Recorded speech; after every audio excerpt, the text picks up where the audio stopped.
En la repetición se encuentra la práctica. Una repetición que sostenida en el tiempo de manera mental puede terminar creando algo más cercano, pero difuminado del eje físico. La tulpa es un término que se extrajo a comienzos del siglo XX, tomada y deformada de una noción budista tibetana para referirse a los cuerpos de emanación, un principio espiritual y práctica que ocupaban para generar un ser que les ayudara a superar miedos. Una forma de acceso para quienes no pudieran relacionarse con él en su estado puro. La palabra tulpa, como se transformó al occidentalizarse, no corresponde a su término de origen real. Fue una tradición libre, casi inventada, que terminó nombrando algo distinto, un ser mental, dotado de voluntad propia, generado por concentración, meditación, repetición sostenida de quien lo imagina. Que la palabra sea una mala traducción la vuelve un ejemplo de su propio significado etimológico, un ente que toma su propia forma, además de demostrar lo que éste quiere argumentar.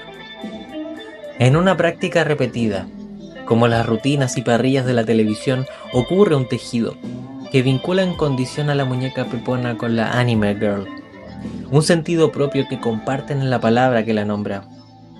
Anima, del latín alma. Anime también lo es, aunque su devenir es un poco más largo. La palabra japonesa anime proviene de animation, que a su vez viene del latín anima, que es alma, aliento, principio de vida. Dar alma a un dibujo, animar un dibujo. En este sentido vendría a ser darle alma. La chica anime no viene a ser una metáfora conveniente de lo que es ser animado o conveniente del alma dada o dibujada. Es la vía más directa a exactamente eso. El Koji no Otaku, para nombrarlo de manera informal, o Dakimakura en japonés, es una almohada del tamaño de un cuerpo humano, impresa con la imagen de un personaje animado pensada para ser abrazada al dormir. Extiende la lógica de una imagen que no basta con que represente, tiene que manifestarse, se tiene que tocar, se tiene que abrazar. No basta con pensar la forma, hay que dormir con ella, sostenerla durante la noche, dejar que ocupe el lugar vacío de la cama, los espacios vacíos. Se traza una afiliación con la pepona, la muñeca grande de trapo o de cartón, con aroma a frutilla u otras frutas, dependiendo de sus variaciones. Parte de la infancia chilena de los años 80, cuya vertiente artesanal y rústica insistió en una proporción inversa entre cuerpo y cabeza, dando así a muñecas cabezonas. El origen de la palabra admite lecturas distintas. Se registran asociaciones a cabezona y figuras de vientre y caderas prominentes. Un lenguaje corporal que ya se hablaba en el mundo prehispánico, las llamadas Venus de Valdivia, estatuillas de arcilla y piedra encontradas en la costa de Ecuador, que datan de hace 5000 años, entre las más antiguas de todo lo que ahora conocemos como América, de cuerpos anchos y redondeados y rasgos mínimos, asociadas por la arqueología a la fertilidad. También aparecen figuras similares en Caral, lo que ahora se conoce como Valle del Supe en Perú, donde se creía que estas figuras sitúan a un cuerpo humano en el sacrificio ritual, una especie de cuerpos sustitutos. El icono, el archivo, la figura y el registro nacen de la misma tierra. Una lógica similar pareciera provenir de la tradición hebrea antigua. Ídolos domésticos llamados terafim, que también se supone se utilizaban en rituales de adivinación y parecen haber tenido la forma y el tamaño de cuerpos humanos. Sugieren también que estas figuras podrían haber funcionado como fetiches o representaciones de antepasados familiares. Esto levanta que no se trata de una particularidad cultural ni temporal fija, sino a una respuesta de una misma necesidad de una presencia que habite y que acompañe.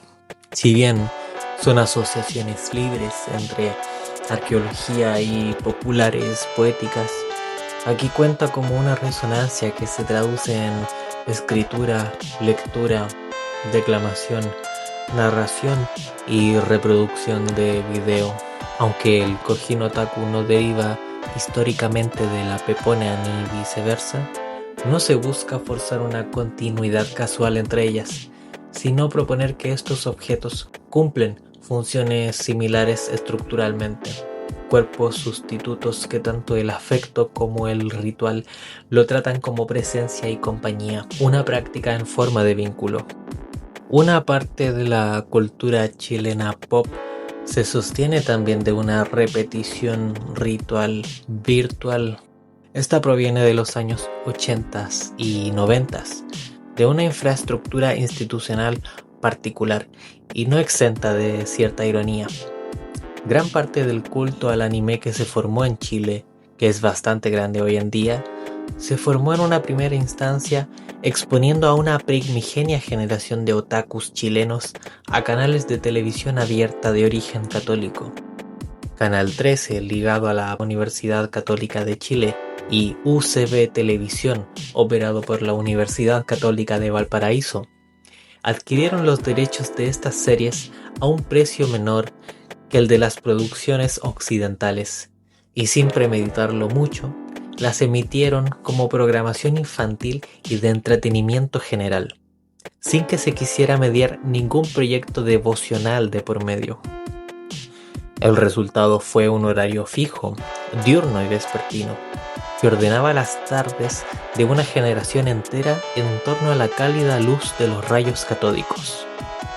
Los televisores antiguos, previos a las pantallas planas, formaban la imagen mediante un haz de electrones que barría una y otra vez una superficie, encendiéndola punto por punto. La imagen era literalmente luz producida por un bombardeo repetido y constante, un rayo. Colectivamente, encontrándose los jóvenes a la misma hora, con las mismas formas, con los mismos dibujos, una disciplina de repetición fija, similar a que el oficio monástico impone en sus horas canónicas, los momentos del día en que la tradición cristiana fija el rezo, de manera que la jornada entera queda ordenada por el retorno regular a la misma práctica. Esa infraestructura administró sin saberlo una especie de politeísmo, que es que se base una creencia religiosa o filosófica en la existencia y adoración de varios dioses o seres divinos, pero situado en un espacio doméstico, dedicando fe a distintos seres y personajes de cabelleras imposibles y colores saturados. La práctica se volvió en contra de su propio propósito, una mística que llevó al alma a una disciplina que nunca compartió el objeto de la fe católica que la transmite, pero sí en parte su forma. De ella se heredó la disciplina de la repetición. A ese ser invocado, sostenido colectivamente mediante la sintonización a una hora específica, se le puede llamar egregor. Podría decirse que es una tulpa, sin un autor único, sino formado por una comunidad o un colectivo entero. Ambos dialogan con la noción de anima mundi, el alma del mundo, que nombra un único principio de vida, capaz de animar la totalidad de lo existente, humano y no humano. Un ser autopoyético que se reproduce y se mantiene a sí mismo a través de la misma práctica devocional que lo sostiene, sin necesitar ya de una intención consciente de un único creador. Las anime girls y peponas, o anime girls chilenas como aquí se propone, la devoción de la existencia otaku, se pueden pensar más allá de un fetiche plástico de importación cultural, y en cambio leerse como una variante situada. Aquí, una práctica latinoamericana proveniente de una post-mística, cuyo linaje no llega de fuera, sino que ya estaba aquí, en la tierra misma, en la misma práctica como conocimiento, en lo cognitivo, en el cuerpo, miles de años antes, y de manera contemporánea, ejerciéndose durante casi medio siglo sin reconocerse su propio nombre.